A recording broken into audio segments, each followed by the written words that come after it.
कोई हाई होगा ना तेज होगा, ताली बजाने से रामदेव बाबा बताते हैं ना, ताली जरूर बजानी चाहिए।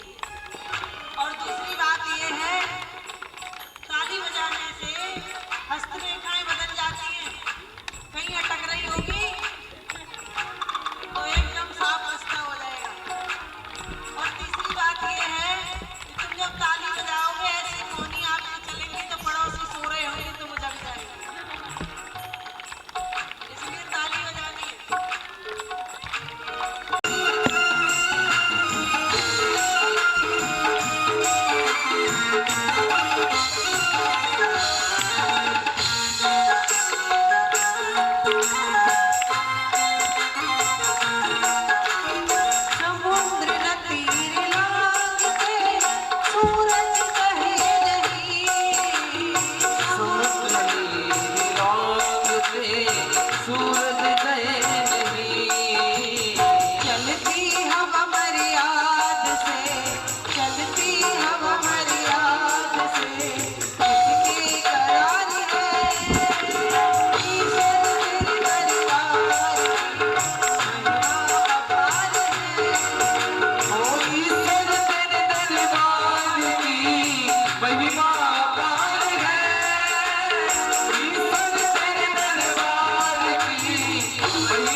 हमारे अंदर व्यक्ति के अंदर बुराई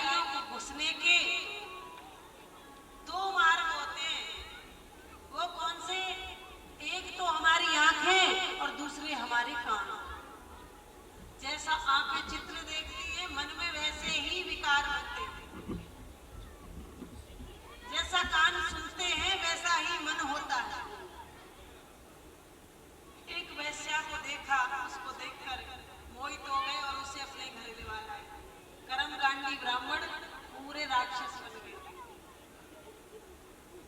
ऐसे बन गए कि वो लूट करने लगे, मार दाड़ करने लगे और बहुत बड़े डकैत बन गए। एक दिन उनके यहाँ पर कुछ संत आए और संतों ने अजामिल की पत्नी से कहा कि हे पुत्री, हमें भोजन करना है, आप हमें भोजन करा दीजिए। अजामिल की पत्नी हाथ जोड़कर खड़ी हो गई, प्रभु संत महाराज, मैं इतनी स्वच्छ नहीं हूँ, साफ नहीं हूँ, शुद्ध नहीं हूँ कि आपको भोजन करा सकूं। मैं एक अगम्या स्त्री हूँ। संतों ने पूछा, ये बात तुमने हमको क्यों बताई, हमें थोड़ी पता था। उसने कहा, मेरी माँ कहती है कि दुनिया से सब बात छुपा लेना, लेकिन संतों से कभी कोई बात मत छुपाना। संत वहां से जाने लगे, अंदर गई, 2 कपड़े लेकर आई, एक तो धुले हुए और साफ और एक कीचड़ में बिगड़ा हुआ। बोली, महाराज मैं सुबह से सोच रही हूँ इन दोनों में से किस कपड़े को धुलूं। संत बोले, जो साफ है उसको क्या धुलना, जो गंदा है उसे धुलो। बोले, महाराज ये मेरे प्रश्न का उत्तर है कि आप किसी अच्छे व्यक्ति के यहाँ रहें तो आपका क्या रहना, आप मेरे यहाँ रहिए तो मैं आपको भोजन नहीं करा सकती, सूखा राशन दे सकती हूँ, आप मेरा उद्धार करिए।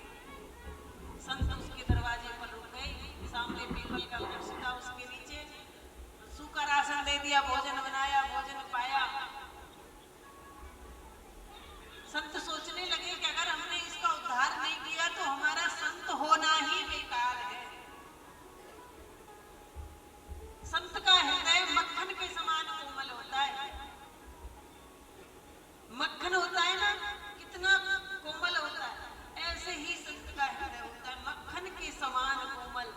संत हृदय नवनीत समाना। नवनीत मतलब नया नया मक्खन, ताजा ताजा मक्खन, कितना मुलायम और कोमल होता है, ऐसे संत का हृदय होता है।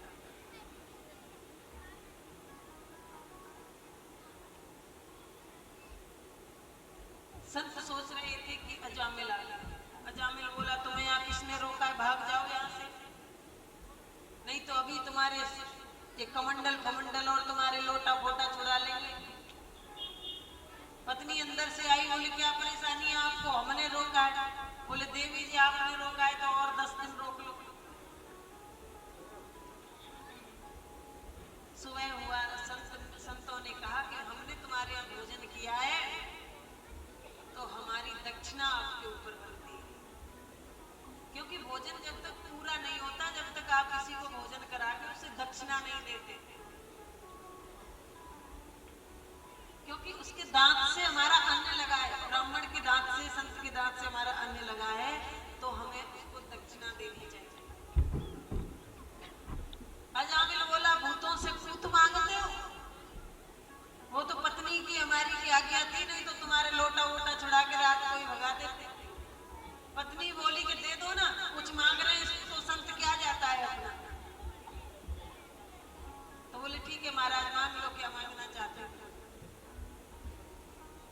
कि बस इतना ही मांगना चाहते हैं कि अब की बार जब तुम्हारी पत्नी के गर्भ से बालक हो, उसका नाम नारायण रख लेना, यही हमारी दक्षिणा है। और ऐसा कहकर संत तो वहां से चले गए। उसका बच्चा हुआ, उसका नाम नारायण रख लिया। अब देखो, सबसे बड़ा पुत्र जो होता है, सबसे बड़ा बालक, या पुत्र हो या पुत्री हो, बेटी हो या बेटा हो, उसमें माता का ज्यादा प्यार रहता है कि नहीं। सबसे पहले में माता का बहुत प्यार रहता है, और सबसे लास्ट का जो बच्चा होता है, सबसे छोटा, उसमें पिता का बहुत लाड प्यार रहता है। सबसे ज्यादा लाड प्यार छोटे बच्चे में पिता का रहता है, और बीच वाले तो राम भरोसे पे पलते हैं, वो तो भगवान भरोसे पलने वाले हैं, भगवान जाने।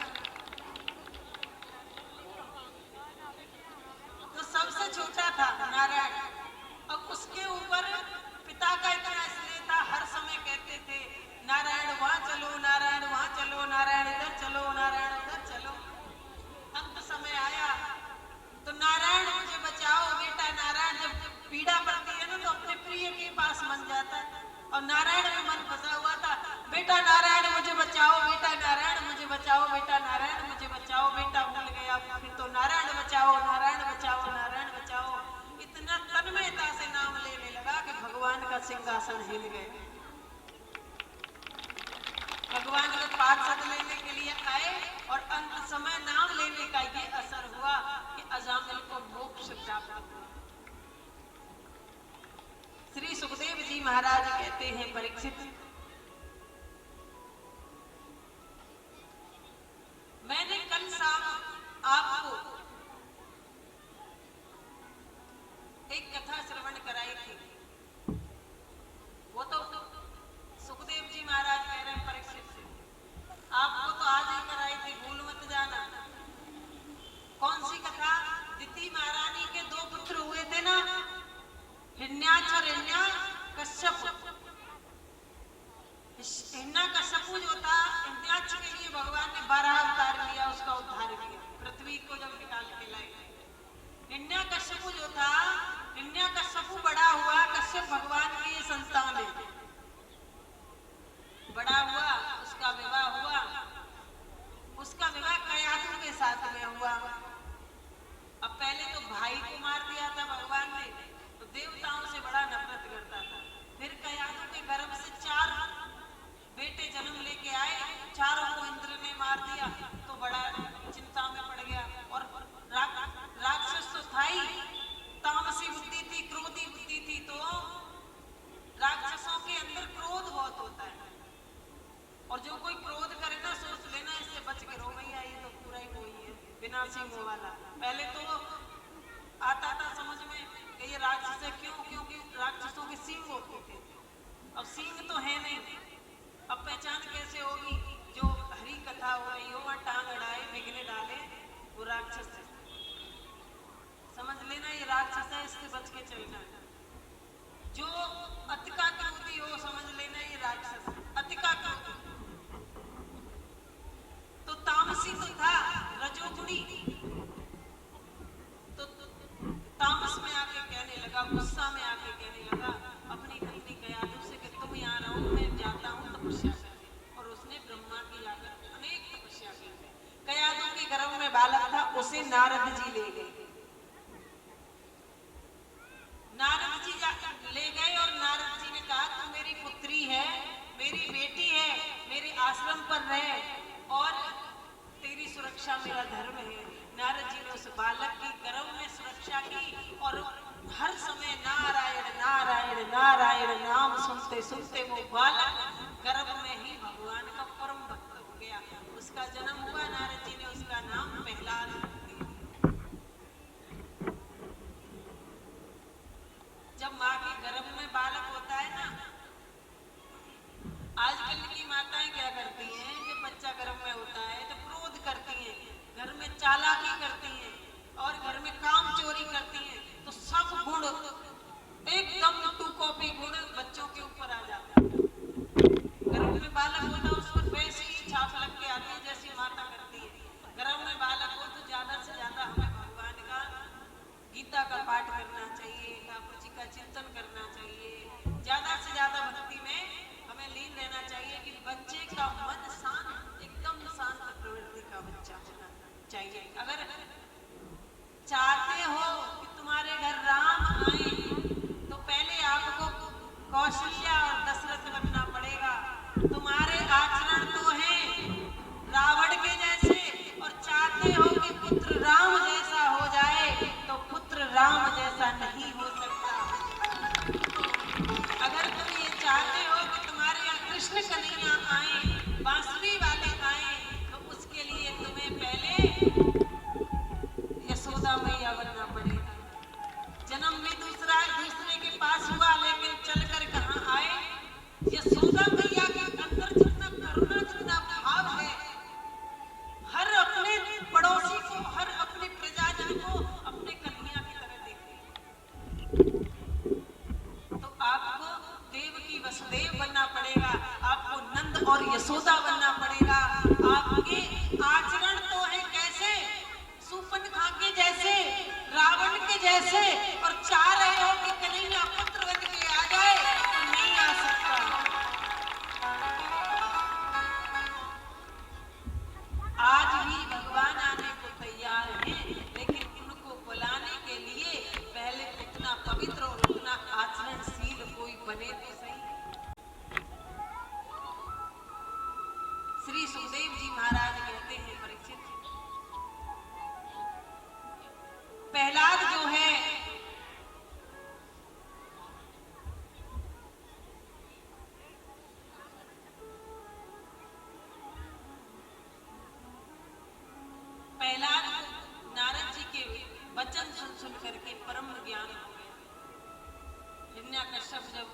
तपस्या करके लौट कर आया तो हिरण्यकश्यप ने प्रहलाद से पूछा और ये पूछा कि बेटा तुम्हारा भगवान मैं हूं। प्रहलाद ने कहा पिताजी तुमने सत्य कहा, मेरे भगवान तो आप हो लेकिन आपके भगवान श्रीमन नारायण हैं। मेरे भगवान तो आप हो क्योंकि पिता ही भगवान होता है। माता सीता ने कहा है लल्लू से कि सर्वोपरि सर्वश्रेष्ठ अगर कोई होता है तो बच्चे के लिए पिता होता है। पिता के चरणों में ही जन्नत है, पिता के चरणों में ही स्वर्ग है। लेकिन मेरे भगवान आप हो ये सत्य है, लेकिन आपके भगवान श्रीमन नारायण है। जब नारायण का नाम सुना तो प्रहलाद को दूर फेंक दिया और हिरण्यकश्यप दैत्य विश्वविद्यालय में पढ़ने के लिए भेजा। 6 माह के बाद जब वापस प्रहलाद जी आए तो फिर उन्हें दोबारा पूछने लगे कि क्या सीखा। उन्होंने फिर यही कहा कि नारायण सर्वश्रेष्ठ हैं, आप नारायण को पूजिए, नारायण से बड़ा इस दुनिया में कोई नहीं।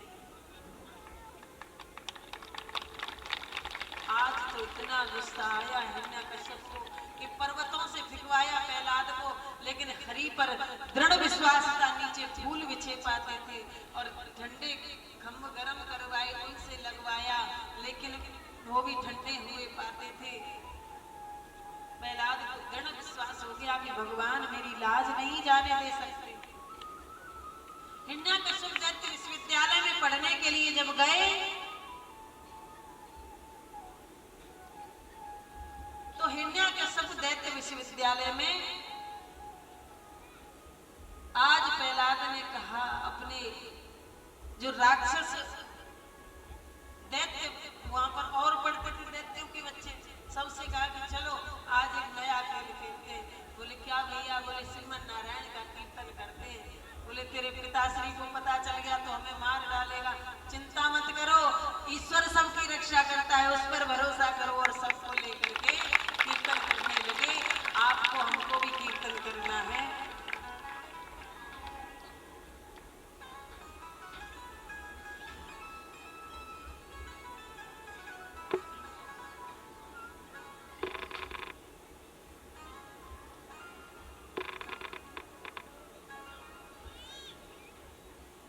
आइए हम और आप मिलकर के सब संकीर्तन करते हैं।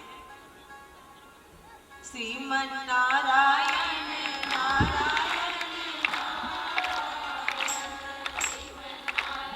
जोर से गाओ। सुनो, प्रहलाद जी ने इतनी जोर से गाया था कि हिरण्यकश्यप के कानों में आवाज पहुंच गई थी, इसलिए तुम्हें जोर से गाना है। श्रीमन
उनके दो गुरु थे प्रहलाद जी के।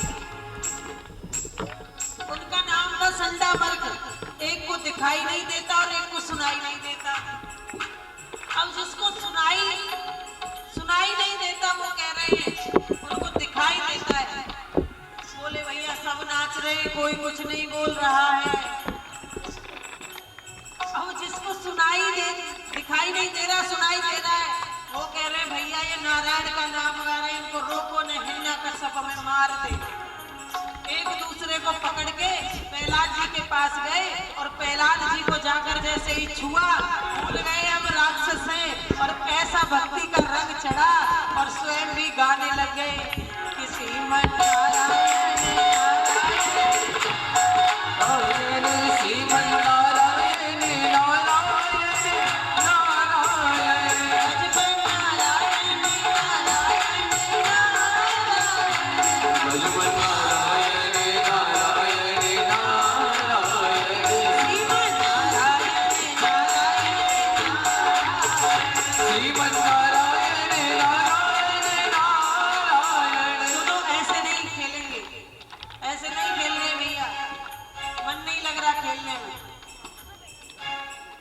पीछे बैठे ना, सबसे पीछे वो तो ऐसे बैठे हैं जान बचा के बैठे हो, बिल्कुल ताली बजाने की जरूरत ही ना पड़े। लेकिन ये नहीं पता मेरी नजर पीछे ही ज्यादा रहती है। और इधर देखो, तुम्हें इनसे डर लग रहा है कि तुम्हें इनसे डर लग रहा है? एक एक बिलात सरक सरक के दो हाथों में सरक गया।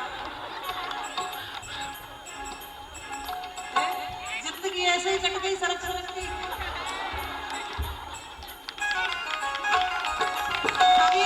और इधर वाले भैया तुम्हारे लिए भी निमंत्रण है, मेरे चाचा ताऊ भैया जी आपके लिए निमंत्रण है। आप भी गाओ नारायण नारायण, ताली भी बजाओ, आपकी भी रेखाएं खुल जाएंगी, है ना, और सर्दी भी भाग जाएगी। सबको गाना है मिलके किसी मन नारायण नारायण श्रीमन नारायण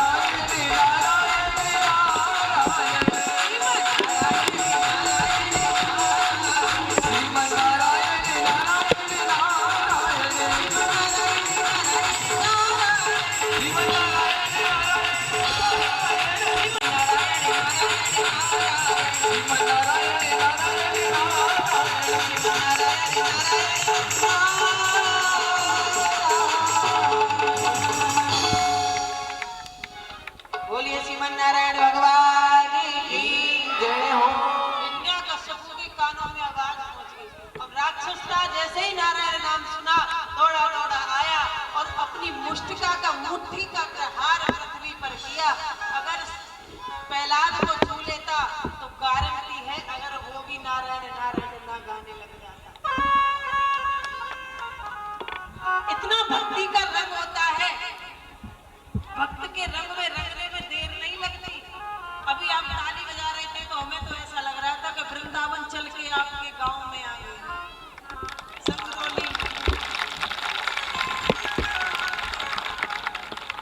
तो भक्त के रंग में हरि अपने आप रंग देते हैं।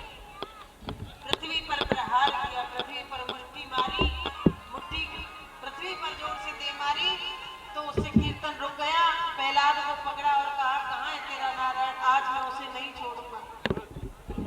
प्रहलाद जो थे वो कण कण में भगवान का दर्शन करने वाले थे, तो खम्भे पर चींटी चल रही थी और चींटी को देखकर उन्होंने कह दिया इस खम्भे में मेरा नारायण है। तलवार निकाली और जोर से खम्भे पर प्रहार किया, हुंबारों करते हुए श्रीमन नारायण भगवान प्रकट हो गए। बोलिए नरसिंहदेव भगवान की।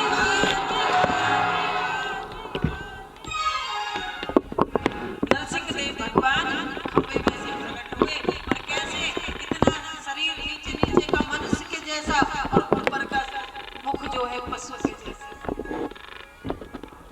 सिंह के जैसा, और भगवान हुंबारों करने लगे। एक बार तो हिरण्यकश्यप डर के मारे दूर पड़ा जाता, पड़ गया तो जमीन पे। उन्होंने कहा मैं नारायण हूं, तो तुरंत तलवार लेकर के युद्ध करने लगा। युद्ध करते करते गोधूली समय आ गया, दोनों वक्त जब मिलते हैं गोधूली समय आया, भगवान ने पकड़ लिया और खींच करके उसकी दहलीज पर ले गए और वहां अपनी जंघाओं पर लिटा लिया। अब ध्यान से सुनना। हिरण्यकश्यप कहने लगा कि तुम मुझे नहीं मार सकते। बोले क्यों? मैंने वरदान पाया था, न भीतर मरूं न बाहर मरूं, न ऊपर मरूं न नीचे मरूं, न दिन में मरूं न रात में मरूं। बोले ना तो भीतर है न बाहर है, न ऊपर है न नीचे, मेरी जंघाओं पर लटका पड़ा है दहलीज, और न दिन है न रात है, गोधूली समय है, तुम फिर भी नहीं मार सकते। मैंने वरदान पाया था, अस्त्र से मरूं न शस्त्र से मरूं, नर से मरूं न जानवर से मरूं। बोले ना तो तेरे लिए अस्त्र शस्त्र, इतने बड़े बड़े नाखून तेरे लिए ही बना के लाया हूं, सीना को चीड़ कर और तेरी अंतड़ियों को निकाल लूंगा। भगवान ने तो मजबूरी में इतने बड़े नाखून लगाए थे, आजकल तो माताएं शौक में लगा लेती, पूतना जैसे लंबे लंबे नाखून। हाँ, पता ही नहीं चलता कि ये रावण की बहनें भी कंस की, इतने लंबे लंबे नाखून देखते ही अगला डर जाए कि पता नहीं कब प्रहार कर दे हमारे ऊपर।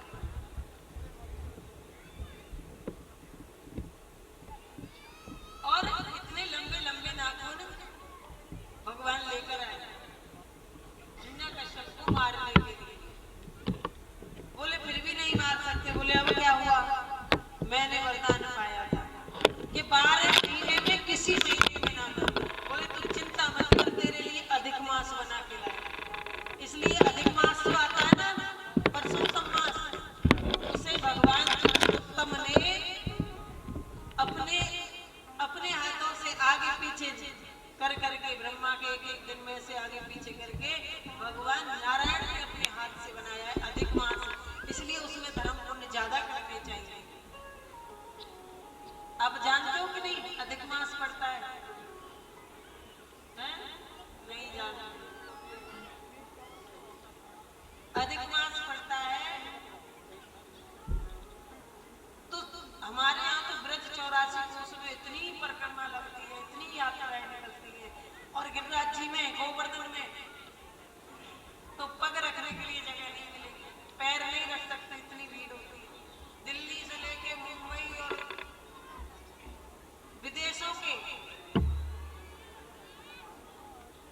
बहुत फॉरेनर्स रहते हैं वहां पर। अधिक मास में तो अधिक रहते हैं, अधिक मास में अधिक धर्म पुण्य होता है। उसे कहते हैं, आप लोग क्या कहते हैं, लौंद का महीना कहते हो? हाँ वही होता है, लौंद का महीना। हाँ, तो उस महीने में भगवान ने हिरण्यकश्यप को मारा। अब कैसे मारा? अब बोला कि तुम फिर भी नहीं मार सकते। बोले कैसे? मैंने वरदान पाया था कि ब्रह्मा की बनाई हुई सृष्टि में किसी से ना मरूं। भगवान बोले तू चिंता मत कर, हम ब्रह्मा के भी बाप हैं, ब्रह्मा भी हमारे इशारे पर चलता है, अब तो तू मरेगा। और भगवान ने हुंबारों करते हुए उसके सीने को चीरा और अंतड़ियों को निकालकर गले में धारण करने लगे। माता लक्ष्मी से कहा कि जाके आप नारायण को मनाओ, वो तो क्रोधित हो रहे। मैया ने बड़ा सुंदर श्रृंगार किया, थाली ली, आरती की, बोली हमारे पति को मनाना हमें तो आता ही है। और जैसे ही नरसिंह भगवान के पास पहुंची, भगवान ने पलटकर मैया की तरफ हुंबारों किया, थाली कहीं, दीपक कहीं, और मैया 400 की स्पीड में जाकर वैकुंठ में रुकी। मैया सोचने लगी ऐसा तो हमने कभी भगवान का रूप देखा ही नहीं। फिर प्रहलाद को सामने लाया गया। प्रहलाद को भगवान ने अपनी जंघा पर बिठाया और जैसे गाय अपने बछड़े को चाटती है उसी भांति भगवान अपने भक्त प्रहलाद को चाटने लगे, जीभ से चाटने लगे। ये भक्ति का प्रताप है कि भगवान ही बालक की तरह, बच्चे की तरह प्यार में सुखदेव जी महाराज कहते हैं प्रहलाद से भगवान ने कहा प्रहलाद कुछ मांग लो। बोले प्रभु आप आ गए तो क्या मांगो, अगर देना है तो बस इतना दे दो, कृपा करना मेरे पिताश्री को नरक में मत भेजना। भगवान ने कहा अरे प्रहलाद, एक भक्त अगर किसी घर में जन्म ले ले, घर में से एक बच्चा यदि भक्त हो जाए, हरि का भक्त हो जाए, वो पूरे कुटुंब की 21 पीढ़ियों को तार देता है। अगर एक भक्त घर में पैदा हो जाए, पुत्रवती नारी जग सोही, रघुपति भगत जास सुख होई। जिसका पुत्र हरि का भक्त है वही माता पुत्रवती, वही माँ कहलाने के योग्य है। अगर हमारा बच्चा हरि को नहीं जानता तो हमें अपने ऊपर लज्जा करनी चाहिए। उसी माता की कोख पवित्र है, उसी माता की कोख पूजनीय है जिस माता की कोख में रह के बालक भगवान का भक्त बन जाए। श्री सुखदेव जी महाराज कहते हैं परीक्षित, प्रहलाद ने अनेकों वर्षों तक राज्य किया और सशरीर प्रहलाद वैकुंठ को प्राप्त हुए। इन्हीं प्रहलाद जी के जो पौत्र थे, जो नाती थे, उनका नाम था बलि राजा। इनके पुत्र हुए प्रहलाद जी के पुत्र वृंज और उनके पुत्र हुए राजा बलि। राजा बलि ने इतने यज्ञ किए कि त्रिलोकी पर राज कर लिया। भगवान ने कहा कि कभी भी ठाकुर जी के चरणों में चढ़ाई हुई वस्तु, कभी भी ठाकुर जी को अर्पित की हुई वस्तु अपने चरणों में नहीं डालनी चाहिए, इसका भुगतान करना पड़ता है। एक बार दुर्वासा जी गए भगवान के दरबार, संत को अपनी प्रसादी माला दे दी, उन्होंने इंद्र को दे दी, इंद्र ने हाथी को पहना दी, हाथी ने तोड़कर कुचल दिया। इसका असर ये हुआ कि समस्त राज खोना पड़ा। फिर भगवान ने समुद्र मंथन करवाया, बासुकी नाग की रस्सी बनाई, मंदराचल पर्वत की रई बनाई और एक तरफ देवता एक तरफ राक्षस। समुद्र मंथन हुआ, भगवान ने कश्यप अवतार लिया। जो कछुए की अंगूठी पहनते हो ना, वो भगवान कश्यप का अवतार है, जो आकर रई के नीचे लग गई। बोलिए कश्यप भगवान की। कश्यप भगवान ने समुद्र मंथन पूर्ण करवाया, उसमें से अनेकों रत्न निकले, गाय निकली, कुंटलों विष निकला जो भोलेनाथ ने अपने कंठ पर रख लिया। उसके बाद में अनेकों रत्न निकले और माता लक्ष्मी निकली जो भगवान विष्णु की भार्या बनी। धन्वंतरी निकले, अमृत का कलश लेकर के, राक्षस लेके भागे। भगवान ने विश्व मोहिनी अवतार लिया। बोलिए विश्व मोहिनी भगवान की। और विश्व मोहिनी अवतार लेकर के राक्षसों को जल पिलाया और देवताओं को अमृत पिलाया। राक्षसों को मदिरा पिलाते गए और देवताओं को अमृत पिलाते गए। तब राजा बलि ने, राक्षसों के राजा बलि ने पूछा कि गुरुदेव हम देवताओं को मार नहीं सकते, उन्होंने अमृत पी लिया, उन पर विजय तो पा सकते हैं। बोले बिल्कुल, अतिथि सत्कार करके, गौ सेवा करके, संत सेवा करके आप किसी पर भी विजय पा सकते हो। अतिथि सत्कार किया, गौ सेवा, गुरु सेवा की, समस्त त्रिलोकी पर राज कर लिया। अब देवताओं की माता अदिति उदास बैठी। भगवान कश्यप ने पूछा, देवी आप उदास क्यों बैठी हो? बोले आपको तो पता है मेरे पुत्र संकट में है, बोले मैं तुम्हें ऐसी एक व्रत बताता हूँ जिस व्रत से आपके पुत्रों का संकट दूर हो जाएगा, भगवान आपके यहाँ प्रकट होकर आएंगे। तब बताया कि ये व्रत का नाम है पयोव्रत। फाल्गुन के महीने में प्रतिपदा से लेकर त्रयोदशी तक दूध पीकर ये व्रत किया जाता है। इस व्रत के करने से आपके यहाँ भगवान प्रकट होकर आएंगे। माता अदिति ने ये व्रत किया और भगवान वामन उनके आंगन में प्रकट होकर आए। बोलिए वामन भगवान की।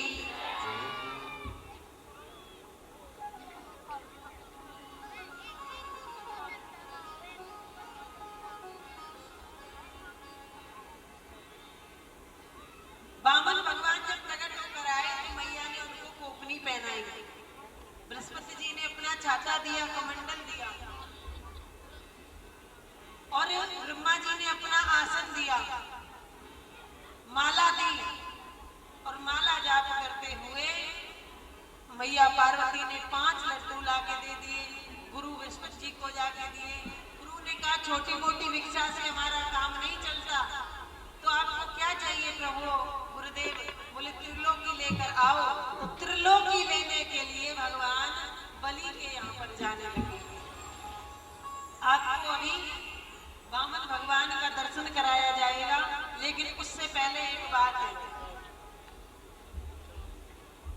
देखो कल की जो कथा है वो है भगवान कृष्ण का जन्मोत्सव। कितने लोग जानते हैं जन्मोत्सव के बारे में? जन्माष्टमी पे तो सभी मनाते होंगे, लेकिन कथा में भी भगवान कृष्ण का जन्मोत्सव पड़ता है। तो कल भगवान कृष्ण का जन्मोत्सव है, तो कल सबको सुंदर सुंदर वस्त्र पहन के आने, पीले पीले। और सुनो, जिसके पास पीले वस्त्र हो, पीले कपड़े हो, वो तो पहने आना। कहीं घर जाके ये कहें कि चलो पहले कौन सा गांव वो शहर है टोंठा कुंडरी, चलो कुंडरी पहले सूट दिवा के लाओ पीला तो रोटी बनेगी, नहीं रोटी वो नहीं बने। ऐसा नहीं करना है। कथा में बोला है पीला सूट पहन के जाना, मैं तो आज ही लेके आऊंगी। मतलब काला और नीला नहीं पहन के आना है, वैसे पीले का महत्व होता है, पीला पहन के आना है। और कल सबको सुंदर सुंदर सज के आना है, क्योंकि मेरे कृष्ण कन्हैया अवतार लेकर आएंगे। तो उनको ना गोपियां ऐसे रहती थी चटक मटक में बड़ी सुंदर। संसार के लिए सजो ना सजो कोई फर्क नहीं पड़ता, लेकिन ठाकुर जी के लिए अवश्य सजना चाहिए। और कल आपको खाली हाथ नहीं आना। क्या लेके आओगे? माखन मिश्री तो थोड़ी लागे। देखो कल आपको टॉफी, चॉकलेट, खिलौने ठाकुर जी के लिए। ये मत सोचना कि हम ले जाएंगे, यहाँ से बधाई के रूप में आपके लिए फेंक दिए जाएंगे। सब आपको ही फेंक देंगे, आपको सबको बधाई मिलेगी झोली भर भर के बाबा के यहाँ से, है ना?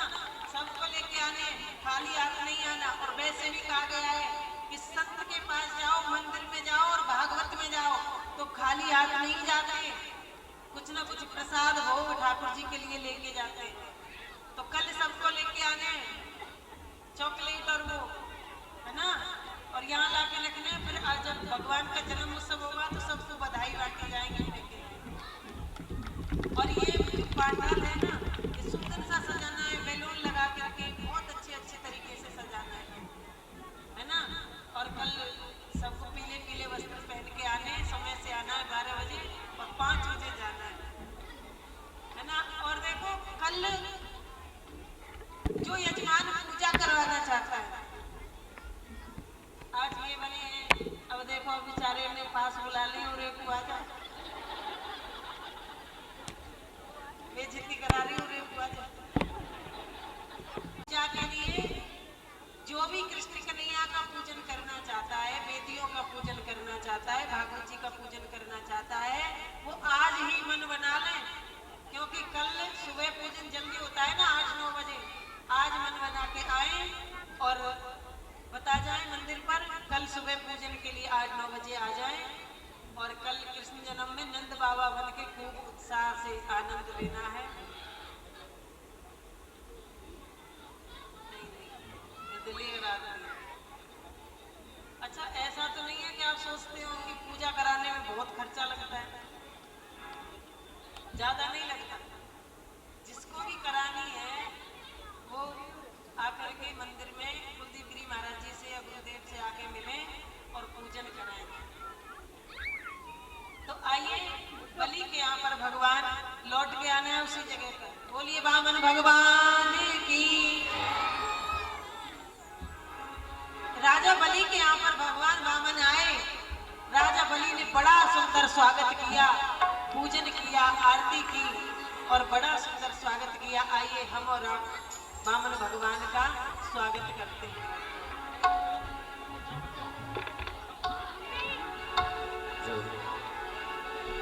वामन अंगुल धर धर के चलो रे अर्जुन, छलिया चले में को। वामन अंगुल धर धर के चलो रे अर्जुन, छलिया चले में को। छलिया चले में को, छलिया चले में को, छलिया चले में को, छलिया चले में को, छलिया चले में को, छलिया चले में को, वामन अंगुल भर भर के चलो रे आज, छलिया चले में को।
वामन अंगुल भर भर के चलो रे आज, छलिया चले में को।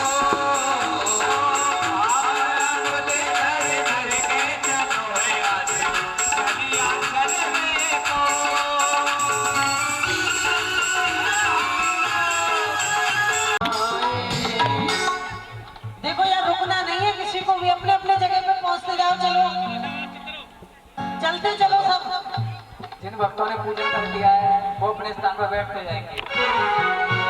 वामन का वेश बनाए, राजा बलि के द्वारे आए। वामन का वेश बनाए, राजा बलि के द्वारे आए। ओ राजा बलि के द्वारे आए, राजा बलि के द्वारे आए।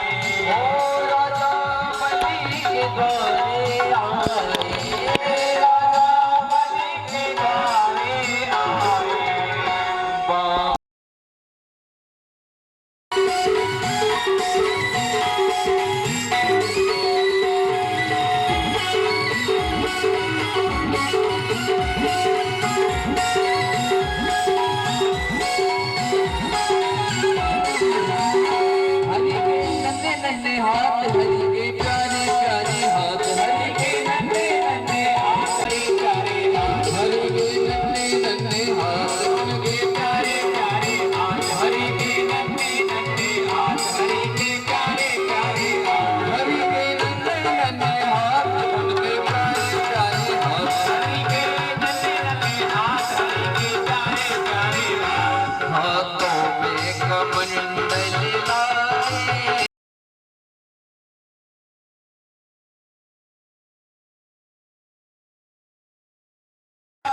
के द्वारे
कम बजाओ माता बहन ताड़ियां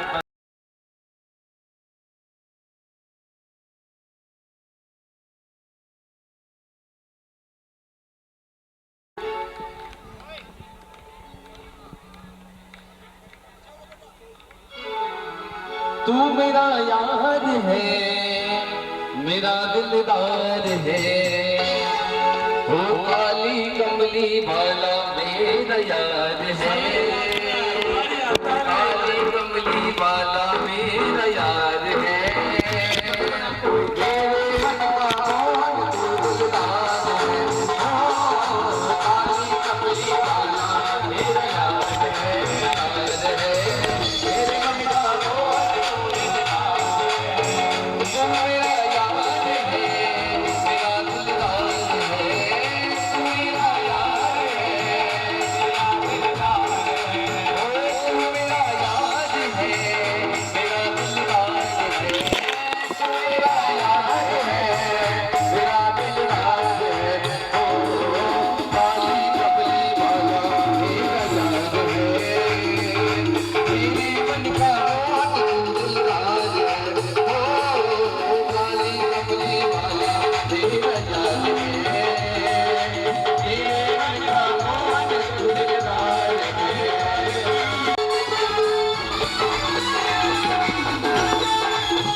माहौल ही तराना गाओ।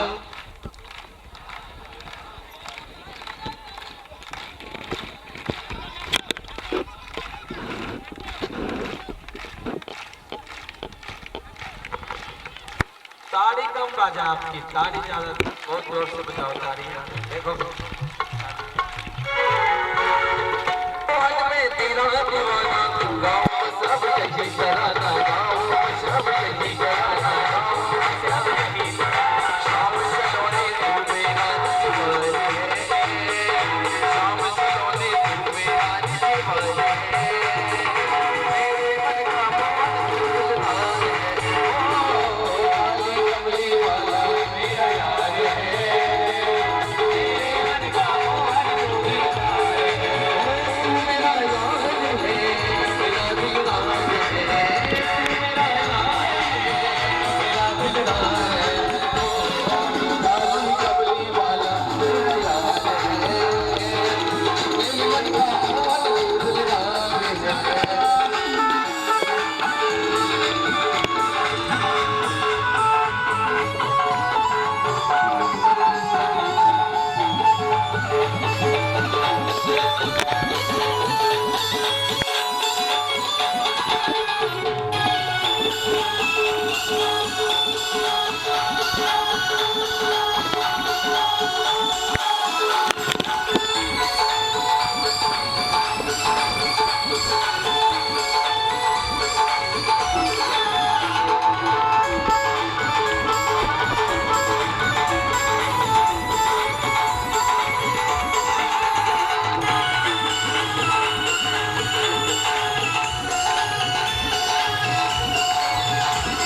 है, मेरा दिलदार है।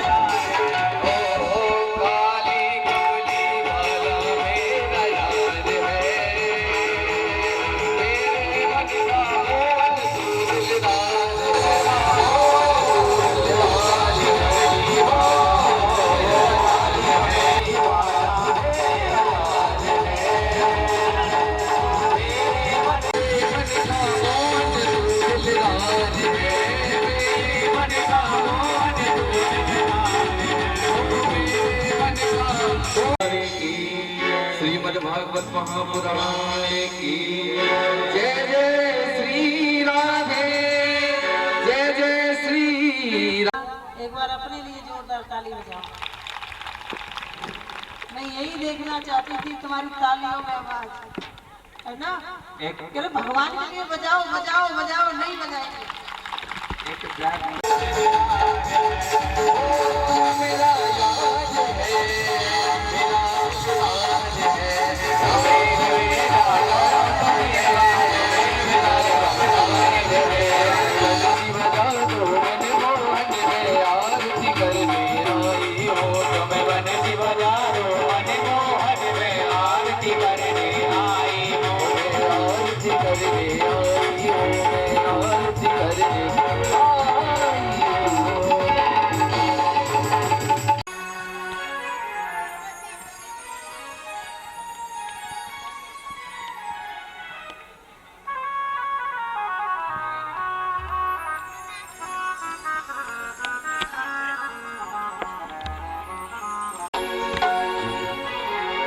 तुम बंसी बजा दो मनमोहन में आरती करने आई हो, तुम बंसी बजा दो मनमोहन में आरती करने आई हो, मैं आरती करने आई हो, प्रभु तुम्हें रिझाने आई हो, मैं आरती करने आई हूँ, प्रभु तुम्हें रिझाने आई हूँ। तुम बंसी बजा दो मनमोहन में आरती करने आई हूँ, तुम बंसी बजा दो